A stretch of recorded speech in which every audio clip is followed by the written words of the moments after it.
on the 9th of April, 1865. Destiny lingers in the atmosphere as two figures get ready to encounter each other in a peaceful Virginian settlement. Robert E. Lee, the esteemed leader of the Confederate Army of Northern Virginia, reaches Appomattox Court House dressed in an immaculate outfit, his ornamental sword shining, a representation of dignity, even in surrender. Later, Ulysses S. Grant, the head of the Union military, walks in wearing a dirty jacket, resembling a regular soldier more than a commander. Within the simple brick dwelling of Wilmer McLean, Lee and Grant position themselves across from each other.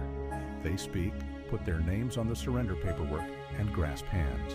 Outdoors, restless troops anticipate, a number quiet, others weeping. The struggle for them has finished. This instant, preserved in memory for ages, represents the symbolic conclusion of America's most brutal conflict, the war between the states. Suppose Appomattox wasn't the genuine termination of the Civil War.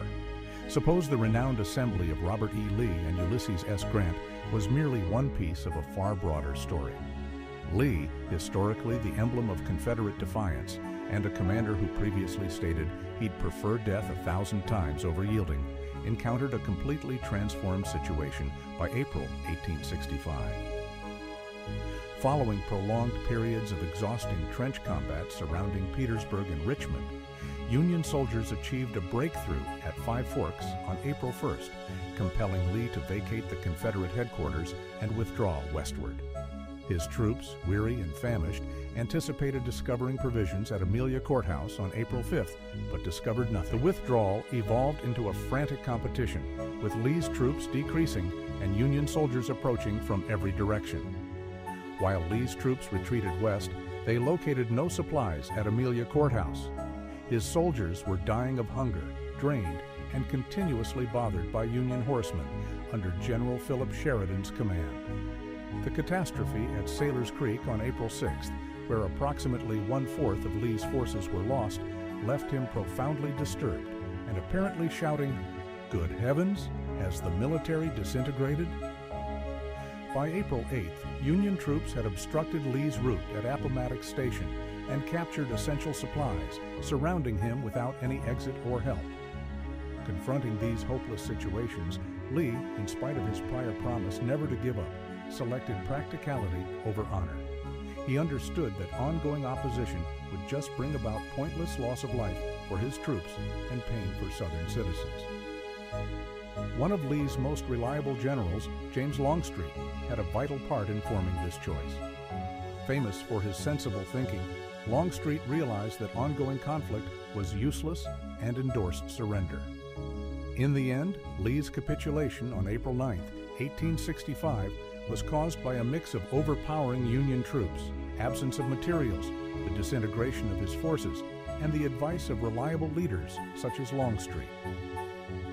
The Army of Northern Virginia was encircled, surpassed in number, and severely lacking in materials by April 9, 1865.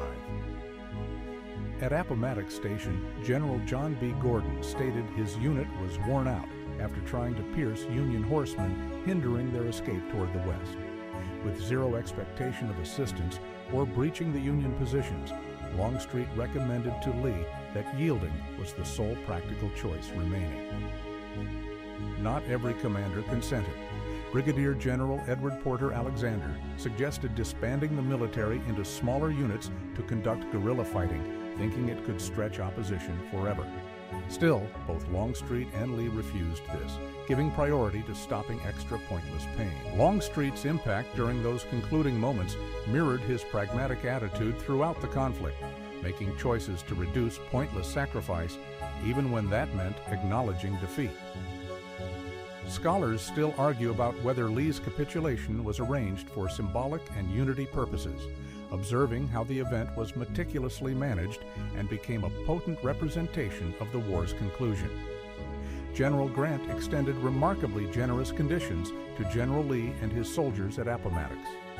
Confederate fighters were permitted to go back to their residences after turning in their weapons, with officers permitted to retain their pistols and individual horses.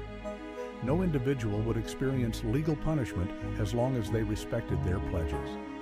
Grant even supplied 25,000 food portions to nourish Lee's starving troops. These conditions were simultaneously sensible and deeply meaningful. By permitting fighters to retain their animals for agriculture and go back to their homes with honor, Gordon established a tone of healing rather than retaliation. This method mirrored not solely Grant's perspective, but additionally President Abraham Lincoln's concept for a tranquil reuniting of North and South. The selection of Wilmer McLean's simple dwelling as the surrender location contributed extra meaning. McLean had relocated there after his former residence close to Bull Run was harmed early in the war, and destiny brought the struggle complete circle beneath his roof. Whether accidental or deliberately arranged, Appomattox evolved into far more than a military surrender. It represented a potent emblem of national recovery. While Appomattox represented a crucial milestone, it failed to signal the conclusion of the Confederacy or the Civil War entirely. General Robert E. Lee capitulated solely the Army of Northern Virginia on April 9, 1865. Additional Confederate forces stayed operational throughout the South. General Joseph E. Johnston, directing tens of thousands of fighters in North Carolina, yielded to General Sherman on April 26, 17 days following Appomattox, the biggest surrender of the war. Lieutenant General Richard Taylor persisted in Alabama and Mississippi until May 4th, giving up after learning of Johnston's surrender. West of the Mississippi, Lieutenant General Edmund Kirby Smith failed to surrender until May 26th in Texas. In Indian Territory, present-day Oklahoma, Brigadier General Stand Watie, a Native American leader, turned into the ultimate Confederate general to give up on June 23, 1865. Although April 9, 1865 is widely recalled as the emblematic termination of the Civil War, the actual situation was considerably more intricate. General Robert E. Lee's surrender at Appomattox Court House ended only the Army of Northern Virginia's battle, not the Confederacy in its entirety. Additional Confederate forces stayed operational, and combat continued across the South for weeks and even months afterward. The slow rate of communication in 1865 meant that word of Lee's surrender required days or weeks to get to distant commanders. Numerous Confederate leaders kept up opposition, ignorant that Richmond had collapsed or that Lee had yielded. It was exclusively following a sequence of additional surrenders, including General Johnston's in North Carolina on April 26th and others in Alabama, Mississippi, Texas, and Indian Territory, that structured Confederate opposition finished. As we have observed, Lee's surrender at Appomattox represented merely one segment in the multifaceted termination of the Civil War.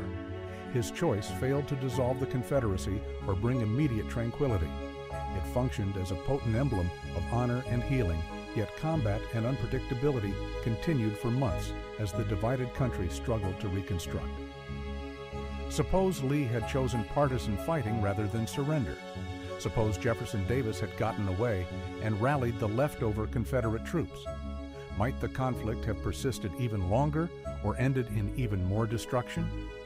These uncertainties continue to hover over this crucial instant in American history. Therefore, what is your opinion? Did Lee's surrender reflect honor or just unavoidable reality? Did Grant's kindness represent a brilliant tactic for unity or a missed opportunity for justice? And what teachings can we derive from a moment that represented simultaneously an ending and a fresh start? Share your opinions underneath. We desire to hear your viewpoint on this critical instant. Thanks for viewing.